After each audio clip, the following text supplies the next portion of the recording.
আল্লাহ রাব্বুল আলামিন বলেন, ওয়ালাকাদ আতাইনা দাউদ ওয়া সুলাইমানা ইলমা ওয়া ক্বালা আলহামদুলিল্লাহিল্লাযী ফাদ্দালানা আলা কাসীরিন মিন ইবাদিহিল মুমিনিন।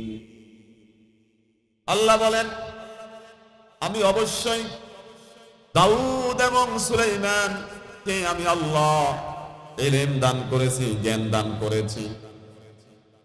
বাপ বেটা দুজন জ্ঞান প্রাপ্ত হওয়ার পরে কোন অহংকার করেন নাই, মাতাব্বরি করেন নাই। দুজনে বলে উঠলেন আলহামদুলিল্লাহ, আলহামদুলিল্লাহ, সমস্ত প্রশংসা ওই আল্লাহর যিনি আমাদেরকে জ্ঞান দান করেছেন। সুবহানাল্লাহ বললেন না? আল্লাযী ফাদ্দালানা আলা কাসীরিন মিন ইবাদিহিল মুমিনিন, এবং অনেক মুমিন বান্দাদের উপরে আমাদেরকে শ্রেষ্ঠত্ব দিয়েছেন। আওয়াজ দিয়ে বলে আল্লাহু আকবার। একজনের নাম হচ্ছে হযরত দাউদ আলাইহিস সালাম। একজনের নাম কি? একজন দাউদ আলাইহিস সালাম বাপ, আর তার পুত্র বেটা আরেক জলিলুল কদর পয়গম্বর হযরত সুলাইমান আলাইহিস সালাম। দুজনকে আল্লাহ জ্ঞান দান করেছে। এবং আপনি জেনে অবাক হবেন, দুজন সেই যুগের নবী ছিলেন এবং সেই যুগের প্রেসিডেন্ট বাদশা ছিলেন। সুবহানাল্লাহ বললেন না? নবীগণ রাষ্ট্রপতি, হ্যাঁ ওই সময় রাষ্ট্রপতির সিস্টেম ছিল না, প্রেসিডেন্ট ছিল না। আমরা আজকে যেটাকে রাষ্ট্রপতি বলি, সে সময় ছিল রাজা আর বাদশা। কি ছিল বলেন? কি ছিল? এখন তো আর রাজা বাদশার সেই প্রচলন নাই। এখন হয়ে গেছে প্রাইম মিনিস্টার, প্রেসিডেন্ট, এইরকম।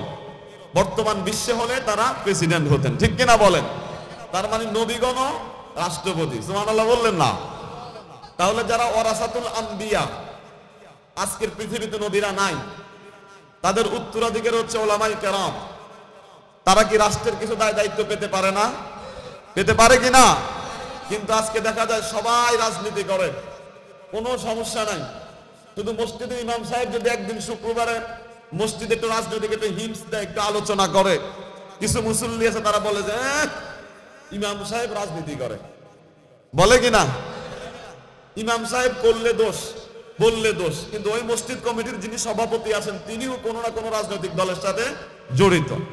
প্রায় সমস্ত মুসল্লিও কোনো না কোনো রাজনীতির সাথে জড়িত।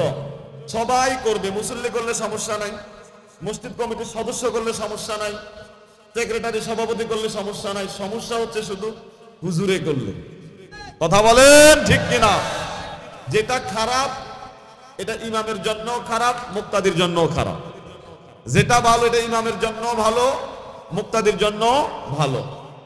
এখন রাজনীতি যদি এতই নোংরা হয় তাহলে এটা কারোই করার দরকার নাই, থাকতো হুজুর। আপনারা করবেন, আমাদেরকে কেন আটকিয়ে দিবেন? অধিকার সবার আছে না নাই? আসতে বলবেন না, আছে না নাই? আমার বন্ধুরা, বহু বছর আগে একটা ভিডিও ফুটেজ দেখেছিলাম মোবাইলে। একজন ভদ্রলোক কলা খেয়েছেন, কলা খেয়ে কলার খোসাটা রাস্তায় ফেলে চলে গেছে। কিছুক্ষণ পর একজন চিকিৎসক এসেছে, কলার খোসার মধ্যে স্লিপ করে চিকিৎসক ডাক্তার পড়ে গেছেন, পরে হাঁটুতে ব্যথা পেয়েছেন। তিনি কতক্ষণ তার চিকিৎসার ভাষায় কমেন্টস করেছেন, মন্তব্য করেছেন, এদেশের মানুষকে চিকিৎসার মাধ্যমে ঠিক করা যাবে না, বরং প্রিভেনশন ইজ বেটার দ্যান কিউর। চিকিৎসার চাইতে সচেতনতাই বেশি দরকার। এই জাতির সচেতনতা নাই, তারা কলার খোসা রাস্তাঘাটে ফেলে রাখে। উনি কতক্ষণ তার চিকিৎসকের ভাষায় উনি মন্তব্য করে চলে গেছেন, কিন্তু কলার খোসা কিন্তু ফেলে যান নাই কোথাও। এর কিছুক্ষণ পরে একজন শিক্ষক আসলেন, তিনিও শিক্ষিত মানুষ, জাতি গড়ার কারিগর, তিনিও সেম কলার খোসার মধ্যে স্লিপ করলেন। তিনি তার শিক্ষার ভাষায় কতক্ষণ বক্তব্য দিলেন, দিয়ে তিনিও চলে গেছেন, খোসাটা জায়গায় পড়ে আছে। এভাবে একের পর একজন আসে, সবাই মন্তব্য করে, গালমন্দ করে চলে যায়, খোসাটা কেউ সরায় না। আপনারা বলেন, এতগুলো লোক যদি এত মন্তব্য না করে কেউ একজন কষ্ট করে একটু কলার খোসাটা একটু ডাস্টবিনে ফেলতো, তাহলে সমস্যাটার সমাধান। রাজনীতি একটা খারাপ জিনিস, আর একটা কারণও আছে। বাংলাদেশে এটাকে খারাপ ভাবে দেখার একটা কারণও আছে। বিগত 17 বছর আমরা যাদেরকে ক্ষমতায় দেখেছি তাদের ম্যাক্সিমাম ছিল চোর। কথা বলেন ঠিক কিনা? চৌকিদার থেকে নিয়ে একদম হাই লেভেল পর্যন্ত সব কটা ছিল চোরের কমান্ডার। কথা বলেন ঠিক কিনা? মেম্বার গম চোর, চেয়ারম্যান গম চোর, এমপি রিক্সা চোর, নানান চোরে চোরে ভরে গেছে আমার এই সোনার বাংলাদেশ। ঠিক কিনা বলেন? এখন আজকে যে ছেলেটার বয়স 25 বছর, সে দেখছে রাজনৈতিক নেতা মানে হয় চোর না হয় বাটপার। এখন সে কি করে রাজনীতিকে ভালো বলবে? কথা মনে হয় বোঝেন নাই। এখন আপনারা রাগ করেন না, আমি উদাহরণ দেওয়ার জন্য বলছি। সালমান এফ রহমান, সালমান এফ, এই লম্বা দাড়ি, লোকেরা নাম দিয়েছে দরবেশ বাবা। কি নাম দিয়েছে? এই দরবেশ বাবা একাই বাংলাদেশ থেকে দুর্নীতি করেছে 50,000 কোটি টাকা। আমার মনে হয় না যে আমাদের সবার টাকা একসাথে করলে এত হাজার কোটি টাকা হবে। দরবেশ বাবা যদি 50,000 কোটি টাকা দুর্নীতি করে, তাহলে যেগুলো ভণ্ডদের বাবা ছিল এরা কত হাজার মারছে হিসাব করে। আরেকজন ছিল ভূমিমন্ত্রী, তিনি বাংলাদেশের বাহিরে, তাকে আমরা ভূমি দিয়েছি, এদেশের ভূমিমন্ত্রী ভূমির দায়িত্ব পালন করবে। আমরা বেড়া দিয়েছি যাতে ছাগলে খেত না খায়।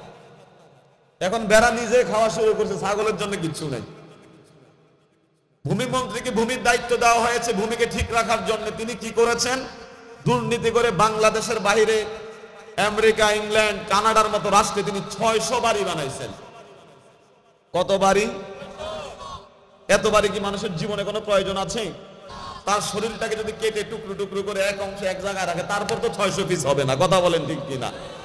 এই জন্য রাজনীতিটা একটা খারাপ জিনিসে পরিণত হয়েছে। আসুন আমরা এটাকে ঘৃণা না করে কলার খোসার মতো শুধু ঘৃণা করে ফেলে দিলে হবে না। সৎ, চরিত্রবান, দেশপ্রেমিক, আদর্শ মানুষদেরকে রাজনীতিতে আসার দরকার আছে না নাই? আসতে বলবেন না, আছে না নাই? বাজার থেকে নিকৃষ্ট মুদ্রা উৎখাত করতে হলে বিকল্প উৎকৃষ্ট মুদ্রার প্রচলন করতে হবে, তাহলে অটোমেটিক নিকৃষ্ট মুদ্রা চলে যাবে। ঠিক কিনা বলেন? ভালো মানুষ যদি রাজনীতিতে আসে, এই সমস্ত চোর, বাটপার, শয়তান, টাউট এরা আসতে বিদায় হয়ে যাবে। কথা বলেন ঠিক কিনা? আমার বন্ধুরা, তাহলে হযরতে দাউদ আলাইহিস সালাম এবং হযরতে সুলাইমান আলাইহিস সালাম দুইজনে সেই যুগের নবী ছিলেন এবং সেই যুগের রাষ্ট্রপ্রধান ছিলেন। সুবহানাল্লাহ বলেন। কিন্তু তারা নবুয়ত প্রাপ্তির কারণে, রাষ্ট্রীয় ক্ষমতা পাওয়ার কারণে, রাজত্ব পাওয়ার কারণে তারা কি অহংকার করেছেন? বরং প্রশংসা আদায় করেছেন কার? যারা বলেন নাই কার? কেমন রাজত্ব পেয়েছেন? আল্লাহ রাব্বুল আলামিন হযরত সুলাইমান আলাইহিস সালামের ব্যাপারে তিনি বলেন, ওয়ালি সুলাইমান আর-রিহা গুদুহা শাহরুন ওয়া রাওয়াহুহা শাহর। আল্লাহ রাব্বুল আলামিন এই যে বায়ু আছে, বাতাস আছে, বাতাসকে হযরত সুলাইমানের আজ্ঞাধীন করে দিলেন। হযরত সুলাইমান আলাইহিস সালাম বাতাসকে যেভাবে কমান্ড করতেন সেভাবে বাতাস কমান্ড মেনে নিত। সকালবেলা 1 মাসের রাস্তা বাতাস উড়িয়ে নিয়ে যেত, আবার সন্ধ্যায় 1 মাসের রাস্তা মুহূর্তের ভিতরে ওই বাতাস হযরত সুলাইমানকে নিয়ে অতিক্রম করত। আল্লাহু আকবার। বাতাস আল্লাহর পয়গম্বর বাদশা সুলাইমানের কমান্ড মানে। তো আল্লাহ বললেন না শুধু কি বাদশা, আল্লাহ রাব্বুল আলামিন বলছেন, ওয়া আসালনা লাহু আইনাল কিতরি, আমি সুলাইমানের জন্য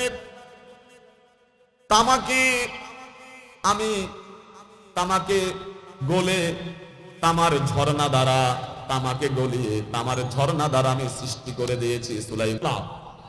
আপনি হাসলেনও, সুন্নাত পালন করলেন, আবার সওয়াব হল।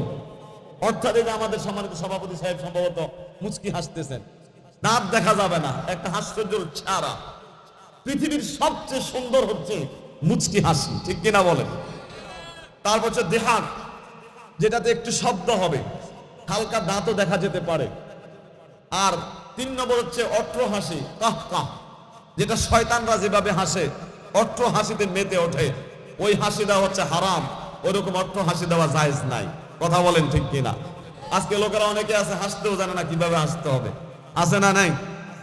আল্লাহর পয়গম্বর হযরত সুলাইমান আলাইহিস সালাম পিঁপড়ার কমান্ডারের কথা শুনে তিনি মুচকি হাসলেন আর বলে উঠলেন, রব্বি আউজি'নি আন আশকুরা নি'মাতাকাল্লাতী আন'আমতা আলাইয়া ওয়া আলা ওয়ালিদাইয়া।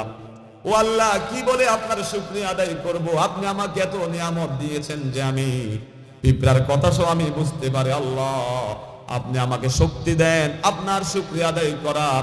আমাকে আপনি যে নিয়ামত দিয়েছেন, আমার পিতামাতার উপরে আপনি যে নিয়ামত দিয়েছেন, সুবহানাল্লাহ।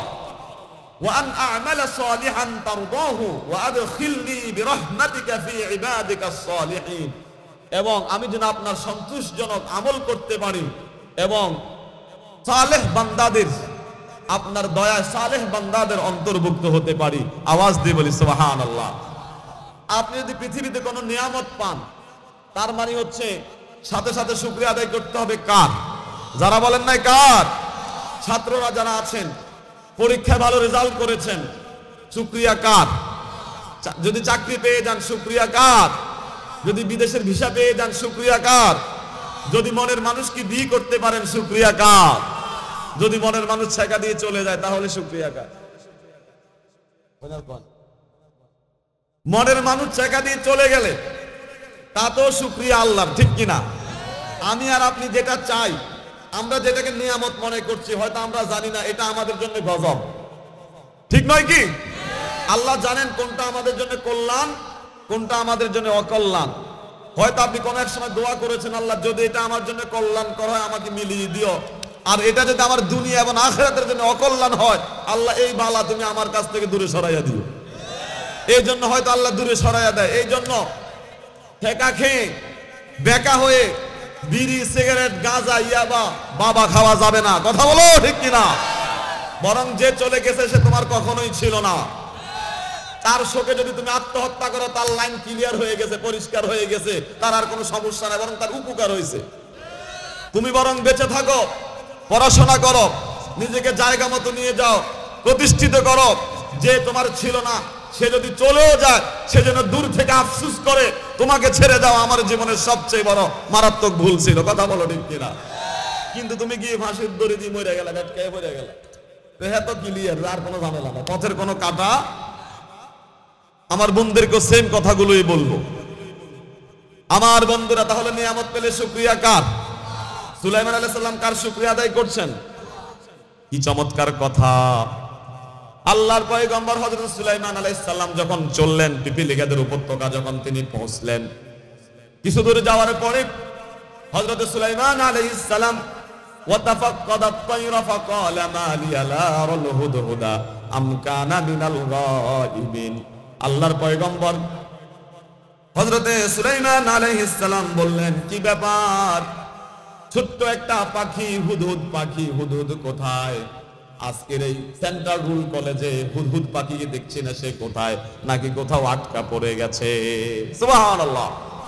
হুদহুদ পাখি চেনেন? ইউটিউবে সার্চ করবেন হুদহুদ পাখি। এটা দেখতে ছোট, খুবই সুন্দর, কিন্তু এই ছোট্ট পাখিটাকে আল্লাহ তাআলা এমন একটি কোয়ালিটি দিয়েছেন, সেটা মরুভূমিতে যখন যায়, ভূগর্ভে কি আছে, মাটির নিচে কি আছে, মরুভূমির বালুর নিচে কি আছে, কোথায় পানি আছে, হুদহুদ পাখি সেটা জানতো এবং দেখতো। আওয়াজ দিয়ে বলেন সুবহানাল্লাহ। কিন্তু হুদহুদ পাখির একটা সমস্যা ছিল, মাটির নিচে কোথায় পানি আছে এটা দেখতো, কিন্তু শিকারীর যে জালটা মাটির উপরে, এটা হুদহুদ পাখি দেখতো। আল্লাহু আকবার বললেন না? হযরত আব্দুল্লাহ ইবনে আব্বাস রাদিয়াল্লাহু তাআলা আনহু বলেন, এটা দিয়ে মানুষের শিক্ষা নিতে হবে যে আল্লাহ সব জায়গা দিয়া সব মানুষকে, সব সৃষ্টিকে সব কিছু দেয় না, কিছু মাইনাস পয়েন্ট রেখে দেয়। কথা বলেন, ঠিক কিনা? আমার বন্ধুরা, আল্লাহর পয়গম্বর হযরত সুলাইমান আলাইহিস সালাম বললেন, কোথায়? হুদহুদকে দেখছি না, সে কোথায় গেল? নাকি আজকে সে আসে নাই? লা উআযিবান্নাহু আযাবান শাদীদান আও লা আযবাহান্নাহু আও লা ইয়াতিয়ান্নি বিসুলতানিন মুবিন। যদি সে বিনা কারণে, যদি আমার এই পলিনে সেন্টার রুল কলেজে না থাকে, আমি অবশ্যই তাকে কঠিন শাস্তি দিব, অথবা তাকে জবাই করে ফেলবো। যদি সে বাঁচতে চায়, সে যেন সঠিক এবং যুক্তিযুক্ত কারণ যেন সে আমাকে দর্শায়। আল্লাহ বলেন আল্লাহু আকবার। এটা দ্বারা মুফাসসিরিনে কেরাম দুটো শিক্ষার কথা বলেছেন। যারা পরিবারের ক্ষমতাসীন যারা আছেন, পরিবারের যারা অভিভাবক আছেন, যারা সমাজপতি আছেন, যারা রাষ্ট্রের দায়িত্বে আছেন, তারা যেন সবসময় ছোট যে নগণ্য যে দুর্বল তার যেন খোঁজ খবর রাখে। যেমন সুলাইমান আলাইহিস সালাম ছোট্ট হুদহুদ পাখির খোঁজ খবর নিয়েছেন, স্পেশালি আমার পাখিটা কি আসছে নাকি কোথাও শিকারের জালে আটকা পড়েছে। তার মানে আপনার পরিবারের যে অসুস্থ দুর্বল তার তদারকি করতে হবে। সমাজে যারা স্বাবলম্বী আছে তারা খোঁজ নিতে হবে, যারা দুর্বল আছে, রাষ্ট্রের যারা দায়িত্বে আছে তারা দুর্বলদের খোঁজ খবর নেবে। কথা বলেন ঠিক কিনা? হযরত ওমর ফারুক রাদিয়াল্লাহু তাআলা আনহু বলেন, সেই ফুরাত নদীর তীরে যদি অন্যায়ভাবে কোনো একটি বকরির বাচ্চাকে কোনো বাঘ আক্রমণ করে, আমি ওমর ইবনুল খাত্তাবকে আল্লাহর কাছে সেই জন্য জবাব দিতে হবে। আল্লাহু আকবার। কারণ একজন মানুষের নিরাপত্তার দায়িত্ব যেমন আমার উপরে, আমার রাষ্ট্রে ছোট্ট একটি বকরির বাচ্চার নিরাপত্তা দায়িত্ব আমার কাছে। কথা বলেন ঠিক কিনা? আমার বন্ধুরা, ফামাকাসা গায়রা বাঈদিন, হুদহুদ পাখি অন্তি দূর থেকেই সুলাইমানের এই কথাটা শুনছিলেন। হুদহুদ পাখি এসে বলল, ও বাচ্চা সুলাইমান, আমি আছি, একটু লেট হয়ে গেছে, আসতে একটু বিলম্ব হয়ে গেছে। ফাকালা হাত্তু বিমা লাম তুহিত বিহি ওয়াজিতুকা মিন সাবাইন বিনাবাই ইয়াকিন। ও সুলাইমান, কিন্তু একটি মজার জিনিস আছে, সেটা হচ্ছে আজকে আমি এমন কিছু জেনে এসেছি যেটা আপনিও জানেন না। আল্লাহু আকবার বললেন না? আমি এমন একটা খবর নিয়ে এসেছি, এমন একটা জ্ঞান আমার কাছে আজকে এসেছে যেটা আপনিও জানেন না। এটাদের একটা শিক্ষা আছে। তার মানে হচ্ছে হযরত সুলাইমান আলাইহিস সালামও গায়েব জানতেন না, যেটা হুদহুদ পাখির মতো ছোট্ট একটা পাখি জানে, কিন্তু আল্লাহর পয়গম্বর সুলাইমান জানেন। আল্লাহর পয়গম্বর হযরত সুলাইমান আলাইহিস সালাম বললেন, কি এমন সংবাদ, কি এমন জ্ঞান যা তুমি জানো আমি জানি না, বলো। ছোট্ট পাখি বলে উঠল, ওয়াজিতুকা মিন সাবাইন বিনাবাই ইয়াকিন। ও বাচ্চা সুলাইমান, আমি ইয়েমেনে ছিলাম, ইয়েমেনের সাবা নগরীতে আমি ছিলাম, আমি ওখানে গিয়েছিলাম, ওখান থেকে আমি একটি বিশ্বস্ত একটি সংবাদ আপনার জন্য নিয়ে এসেছি। সুবহানাল্লাহ বললেন না? ইয়েমেন আছে না নাই? সাবা নগরী এখনো আছে না নাই? সাবা নগরীর কথা কোরআনুল কারীমে আছে, শুধু আছেই নাই, সাবা নগরীর নাম আল্লাহ তাআলা 22তম পারায় একটা সূরা, সূরাতুস সাবাই, একটা সূরাই নাজিল করে দিয়েছে। সুবহানাল্লাহ বললেন না? আমার বন্ধুরা, হযরত সুলাইমান আলাইহিস সালাম বললেন, ও হুদহুদ পাখি, ঠিক আছে, কি সংবাদ নিয়ে এসেছো? সাবা নগরীতে কি আছে বলো। হুদহুদ বলে উঠল, ইন্নী ওয়াজাদতু মুরাআতান তামলিকুহুম ওয়া উতিয়াত মিন কুল্লি শাইইন ওয়া লাহা আরশুন আযীম। আল্লাহু আকবার। বলছে, ও সুলাইমান, আমি সাবা নগরীতে একজন মহিলাকে পেয়েছি, একজন নারীকে পেয়েছি, যেই নারী গোটা সাবাবাসীর উপরে নেতৃত্ব দেয়। ওয়া উতিয়াত মিন কুল্লি শাইইন, রাষ্ট্র পরিচালনার যাবতীয় দক্ষতা সরঞ্জাম তার কাছে আছে। সবচেয়ে বড় কথা হচ্ছে ওয়ালাহা আরশুন আযীম, তার বড় একটা সিংহাসন পর্যন্ত আছে। আল্লাহু আকবার। সেই নারীর নাম হচ্ছে নারী বিলকিস, রানী বিলকিস। এই নাম শোনেন আপনারা? আমার বন্ধুরা, এই আয়াত থেকে আমাদের দেশের কোন কোন জাহেল ফতুয়া দেয়, কোন নারীরা যে নেতৃত্ব দিতে পারে সেটা রানী বিলকিসের দিকে তাকাইলে তো বোঝা যায়, কারণ তিনি সাবা নগরীতে নেতৃত্ব দিয়েছেন। আর রানী বিলকিসের নেতৃত্বের কথা তো কোরআনেও আছে, বলে কিনা এরকম? এটা সে যুগে ছিল, কিন্তু আমাদের রাসূল সাল্লাল্লাহু আলাইহি ওয়াসাল্লামের সময় হযরত আবু বকর সিদ্দিক রাদিয়াল্লাহু তাআলা থেকে হাদিস রয়েছে, হযরত আব্দুল্লাহ ইবনে আব্বাস রাদিয়াল্লাহু তাআলা থেকে হাদিস রয়েছে, রাসূল সাল্লাল্লাহু আলাইহি ওয়াসাল্লাম বলেছেন, লা ইউফলিহা কওমুন ওয়াল্লাউ আমরহুম ইমরাআতান, ওই সম্প্রদায়, ওই জাতি কল্যাণ সাধন করতে পারবে না যাদের নেতৃত্ব নারীর হাতে। কথা বলেন ঠিক কিনা? এটা বললে আবার কেউ কেউ মনে করবে যে আমরা নারী বিরোধী। না, আমেরিকা সবচেয়ে নারীর ক্ষমতায়নের কথা বলে, কিন্তু তারা তাদের শাসন ক্ষমতায় কোনো নারীকে বসায় না। চীন, রাশিয়া, বিশ্বের উন্নত রাষ্ট্রগুলো নারীদেরকে ক্ষমতায় বসায়, কিন্তু ক্ষমতার কথা বলে। আমাদের সামনে একটা বিশাল স্কোপ আছে, আমাদের রাজনৈতিক নেতৃবৃন্দ এখানে আছে, একটা স্কোপ কিন্তু আছে, এটা তাদের সিদ্ধান্ত, ওনারা জানেন। তবে আমরা চাই হাদিসের আলোকে যদি নেতৃত্বে পুরুষ কেউ আসে তাহলে আমরা ইনশাআল্লাহ সাদরে গ্রহণ করে নিব। বলেন ইনশাআল্লাহ। যেহেতু স্কোপ আছে, বাকি আমরা আর কিছু বলবো না। আল্লাহ তাআলা আমাদেরকে বুঝার তৌফিক দান করুন, সকলে বলুন আমিন। আমার বন্ধুরা, সাবা নগরীর সেই রানী নেতৃত্ব দিচ্ছে। বাদশাহ সুলাইমান হুদহুদ পাখিকে বলল, তোমার কি সমস্যা? তারা নেতৃত্ব দেয়, তোমার কি সমস্যা? এখন আমি কি করতাম? ছোট্ট হুদহুদ পাখি বলে উঠল, আশ্চর্যের বিষয় হচ্ছে ওয়াজাদতুহা ওয়া কওমাহা ইয়াসজুদুনা লিশ-শামসি মিন দুনিল্লাহ। ও বাদশা সুলাইমান, আমি এই নেত্রীকে দেখেছি, সে এবং তার সম্প্রদায়ের লোকেরা আল্লাহকে বাদ দিয়া তারা সূর্যের সিজদা করে। নাউজুবিল্লাহ বললেন না?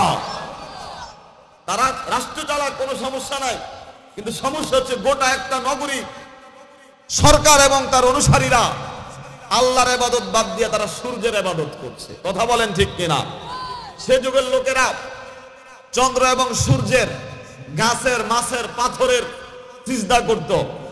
বর্তমান বাংলাদেশে, বর্তমান বিশ্বে সরাসরি সূর্য চন্দ্র এদের পূজা অর্চনা না থাকলেও কিছু কিছু জায়গায় আমরা দেখি ইনডাইরেক্টলি এখনো গাছের, কচ্ছপের, মাছের এগুলার পূজা আছে না নাই? আসতে বলবেন না, আছে না নাই?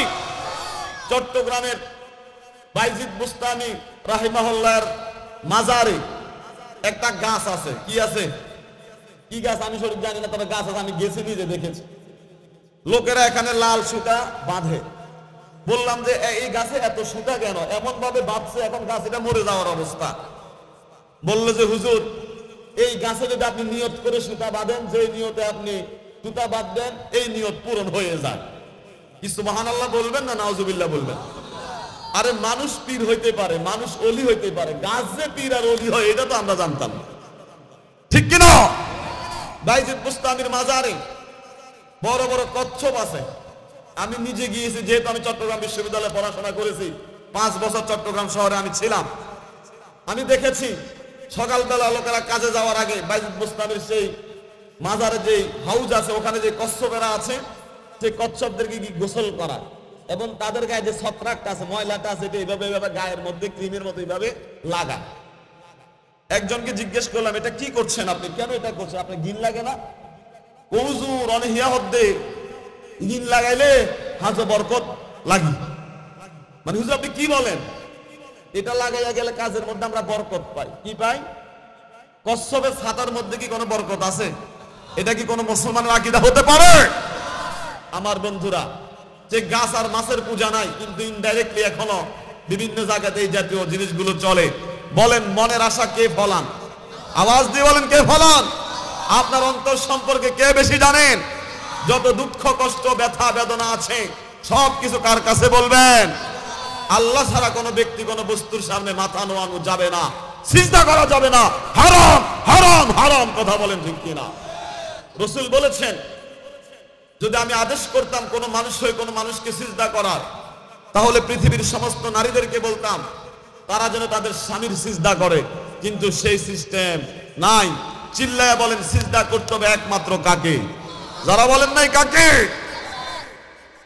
আমার বন্ধুরা, এরকম একটি কথা যখন হুদহুদ পাখি হযরত সুলাইমান আলাইহিস সালামকে জানিয়ে দিল, আল্লাহর পয়গম্বর সুলাইমান আলাইহিস সালাম হুদহুদের কথাই বিশ্বাস করলেন না, কারণ নবীরা যাচাই বাছাই করতেন। আল্লাহর পয়গম্বর হযরত সুলাইমান আলাইহিস সালাম বললেন, ক্বালা সানানজুরু আসাদাকতা আম কুনতা মিনাল কাযিবিন। ঠিক আছে, আমি যাচাই বাছাই করে দেখব তুমি কি সত্য বলেছো নাকি মিথ্যা সংবাদ নিয়ে এসেছো। তার মানে যে কোনো সংবাদ শোনার পরে এটা যাচাই বাছাই করার দরকার আছে না নাই? আল্লাহ বলেছেন, ইন জাআকুম ফাসিকুম বিনাবাইন ফাতাবায়ানু, তোমাদের নিকট কেউ যখন কোনো সংবাদ নিয়ে আসে তোমরা সেটা যাচাই বাছাই করে দেখো। এই যাচাই বাছাই না থাকার কারণে আজকে আমাদের দেশে অনেক গুজব আছে না নাই? গতকাল রাত 12টায় ফেসবুকে দেখেছি ছাত্রলীগের সাবেক সভাপতি সিদ্দিকে আলম নাজমুল্লাহ, জানি কি মাগুর মাছের মতো চেহারা, দেখছেন কিনা আপনারা? সে ফেসবুক স্ট্যাটাস দিয়েছে, মিথ্যা একটা অ্যাপ্লিকেশন বানিয়েছে যে বাংলাদেশের প্রধান উপদেষ্টা ডক্টর ইউনূস সাহেব রাষ্ট্রপতির কাছে পদত্যাগ করেছেন এবং সকল সমন্বয়করা কেউ দুবাই, তারপরে কেউ ভারতে, আর কেউ কুমিল্লা অবস্থান করছেন, সবাই পালিয়ে গেছে। বড় আপা আজকে বাংলাদেশে নামতেছে সবাইকে এয়ারপোর্টে যাওয়ার জন্য। এরকম গুজব আছে কি নাই? আসতে বলবেন না, আছে না নাই? খোলাফাইনি এদের নাম দিয়েছে গুজব লীগ। কি লীগ দিয়েছে? কথা বলেন, কি লীগ দিয়েছে? আর আরেক দল আছে, এদের নাম হয়েছে আফসুস লীগ। কি লীগ? তুমি যখন তাদের কথায় মানুষের বাড়িতে আগুন দিয়েছিলে, এলাকার মানুষদেরকে হয়রানি করেছিলে, হামলা দিয়েছিলে, মামলা দিয়েছিলে, তোমারও তারা ব্যবহার করেছে। তারা খেলা হবে বলে তোমাদেরকে মাঠে নামিয়ে তারা সেফ এক্সিট নিয়ে এমপি মন্ত্রী সবাই চলে গেছে। যাওয়ার সময় একবারও ভাবলো না তুমি যে একজন সাধারণ তাদের কর্মী, তোমাকে দিয়ে তারা অনেক অপকর্ম করিয়েছে, তোমার তো পালানোর কোনো জায়গা নাই, তোমার কথা তারা একবারও চিন্তা করলো না। কথা বলেন ঠিক কিনা? স্বার্থপরের মতো তারা পালিয়ে গেল। তোমার যদি লাশ থাকে, জ্ঞান থাকে, তাহলে এদের জন্য আফসোস না করে বরং তাওবা করো আল্লাহর কাছে। আর যাদেরকে হয়রানি করেছে, এতদিন হামলা দিয়েছো, মামলা দিয়েছো, অসম্মানিত করেছো, তাদের কাছে ক্ষমা চাও। কথা বলেন ঠিক কিনা? এখানে বসে বসে আফসোস লীগ হওয়ার কোনো প্রয়োজন নাই। আছে না নাই? এরপরে কিছুদিন পরে মাঝে মাঝে এখন সংবাদ আসে, রাত 3টা বাজে মসজিদে এলান হয়, কি ডাকাত ডাকাত, এলাকাবাসী সবাই সাবধান। গুজরাটে ডাকাত, কি ডাকাত কোথায়? বলে যে মুজাফফরগঞ্জ। মুজাফফরগঞ্জ ফোন দিলে বলে সারাস্তি, হ্যাঁ সিতুসি। এভাবে একটা গুজব মাঝে মাঝে হয় কি হয় না? তারপরে ডাবের পানি, আরে বাঁশের পানি, তারপরে কয়েন একটার দাম 10,000। মাঝে মাঝে এরকম গুজব কিছু আসতে পারে, গুজবে কান দেয়া যাবে না। কথা বলেন ঠিক কিনা? আমার বন্ধুরা, আল্লাহর পয়গম্বর হযরত সুলাইমান আলাইহিস সালাম তিনি বললেন, হুদহুদ পাখি, আমি যাচাই বাছাই করব, তোমার কথা শুনে একজন নেত্রীর বিরুদ্ধে আমি অ্যাকশনে যাব না। আল্লাহর পয়গম্বর হযরত সুলাইমান আলাইহিস সালাম, ইযহাব বিকিতাবি হাযা ফালকিহ ইলাইহিম থুম্মা তাওয়াল্লা আনহুম ফানজুর মাযা ইয়ারজিউন। তিনি বললেন, ঠিক আছে ও হুদহুদ পাখি, আমি তোমার কাছে ছোট্ট একটা চিঠি দিলাম, তুমি এই চিঠিটা নিয়ে সাবা নগরে সেই নেত্রীর কাছে দিয়ে দাও, আর তুমি একটু সরে পড়ো, আর দেখো তারা কি রিঅ্যাক্ট করে, কি রিঅ্যাকশন করে।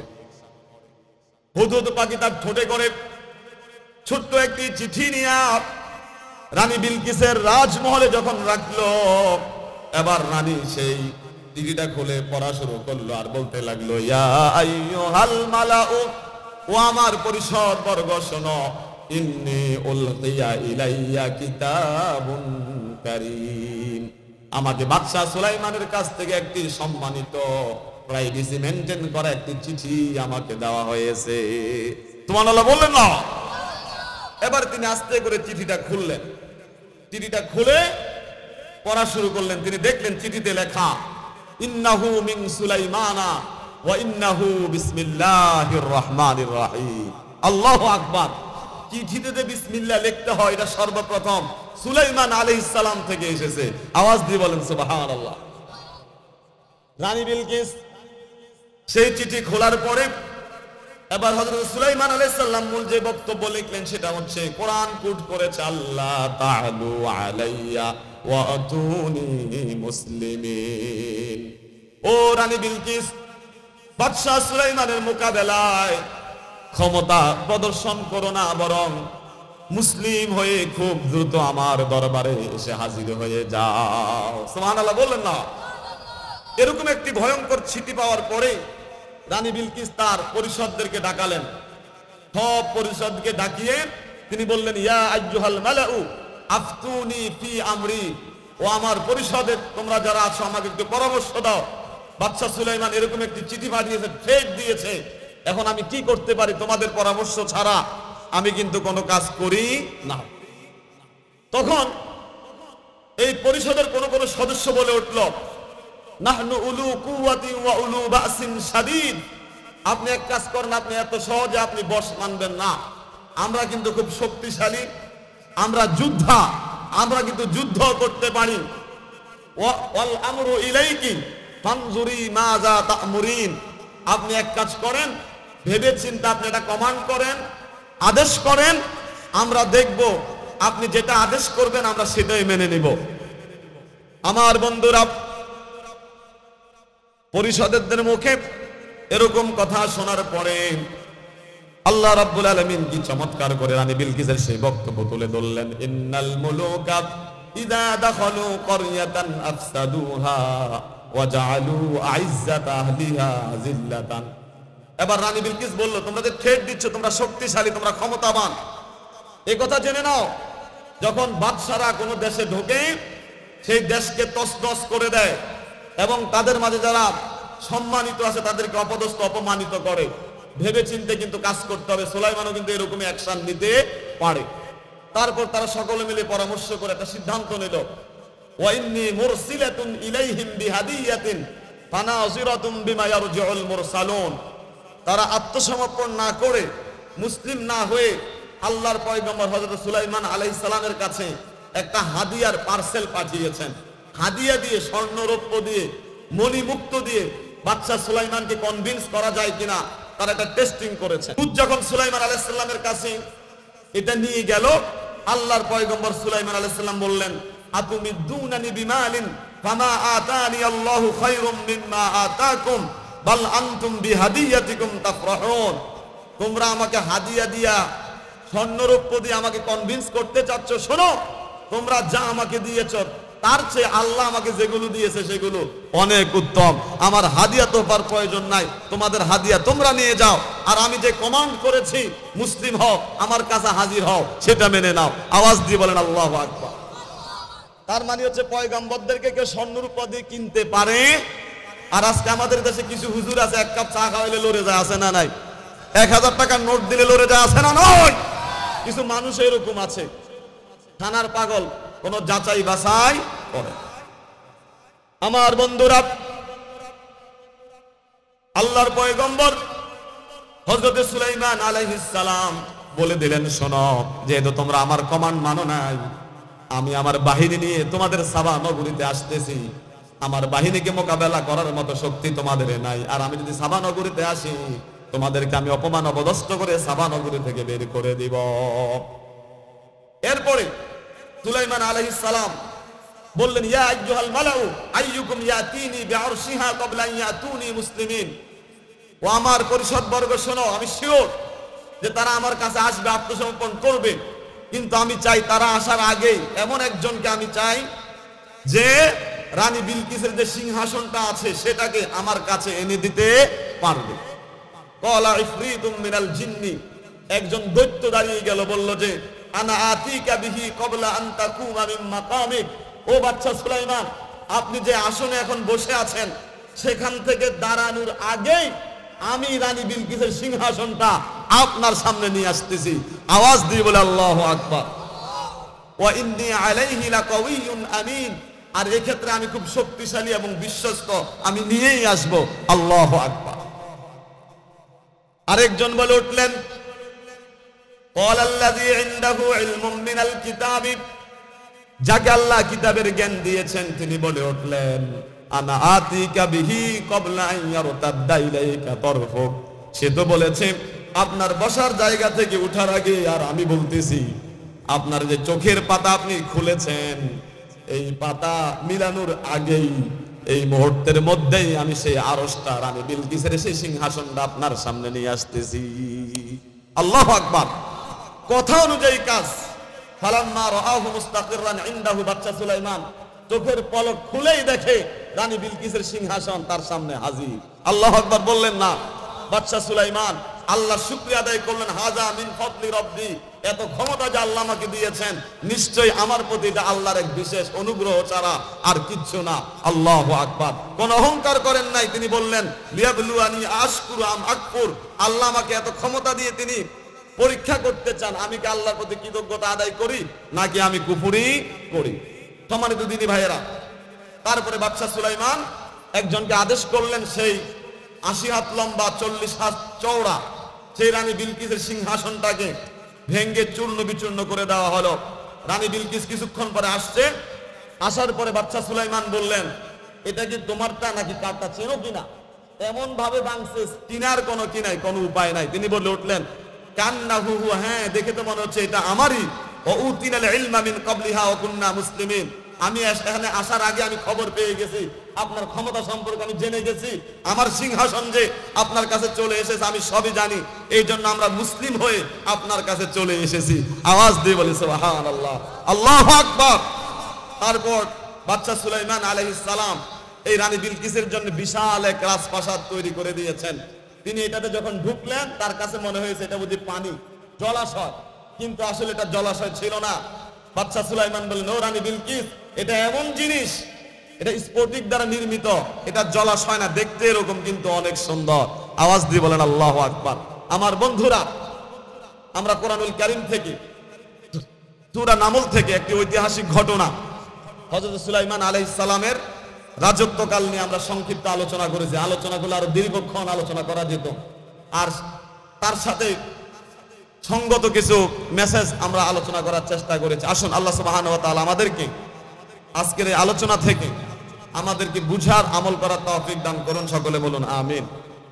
যারা কষ্ট করে আয়োজন করেছেন আজকের মাহফিলের, বিশেষ করে লক্ষ্মীপুর মানব কল্যাণ সংস্থা এবং প্রবাসী এলাকাবাসীরা, আল্লাহ তাআলা সকলের সকল ত্যাগকে, দানকে কবুল করুন। সকলে বলুন আমিন। লক্ষ্মীপুর মানব কল্যাণ সংস্থা আজকের যে আয়োজন করেছে, এদিকে আপনারা খুশি না বেজার? ভালো লেগেছে কিনা? এই যে দীর্ঘক্ষণ কোরআন হাদিস থেকে কিছু কথা শুনেছেন, নিশ্চিত এটা কি ভালো। এরকম সংস্থাকে সহযোগিতা করার দরকার আছে কিনা? সব সময় তাদেরকে সাপোর্ট দিবেন। যুবকেরা যদি ঐক্যবদ্ধ থাকে, তরুণেরা যদি এক থাকে, তাহলে সমাজে কোনো বিশৃঙ্খলা হয় না, ঠিক কিনা? তারা যদি ঐক্যবদ্ধ হয়ে মাদকতার বিরুদ্ধে দাঁড়ায়, ধর্ষণের বিরুদ্ধে দাঁড়ায়, অন্যায়ের বিরুদ্ধে দাঁড়ায়, তাদেরকে রুখে দেওয়ার কেউ থাকে না, ঠিক কিনা? এই জন্য তাদেরকে আমরা সার্বিকভাবে ইনশাআল্লাহ সাপোর্ট দেব, মেন্টাল সাপোর্ট দেব, লজিস্টিক সাপোর্ট দেব ইনশাআল্লাহ। আল্লাহ তাআলা আমাদের এই লক্ষ্মীপুর মানব কল্যাণ সংস্থাকেও কবুল করুক। সকলে বলুন আমিন। এই কথাগুলো বলে আমি আপনাদের সকলের নিকট দোয়া চেয়ে, আপনাদের সবার জন্য দোয়া করে আমি আমার আলোচনা শেষ করছি। হাযা মা ইনদি ওয়াল ইলমু ইনদাল্লাহ।